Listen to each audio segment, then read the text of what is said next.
ονειρεύομαι την εκπληκτική εκείνη μέρα όπου η ελληνική κοινωνία θα συνειδητοποιήσει ότι διαθέτει ένα καταμάχητο όπλο απέναντι στον διαρκή εμπεγμό και στην ανθρωποθυσία που τους επιβάλλουμε. Το όπλο της γενικής πολιτικής απεργίας.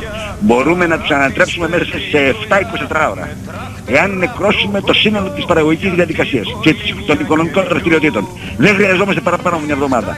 Όταν συνειδητοποιήσουμε ότι διαθέτουμε ένα σημαντικό αποτελεσματικό όπλο και το χρησιμοποιήσουμε, τότε θα λειτουργούμε σαν κοινωνία, δηλαδή σαν πολίτες.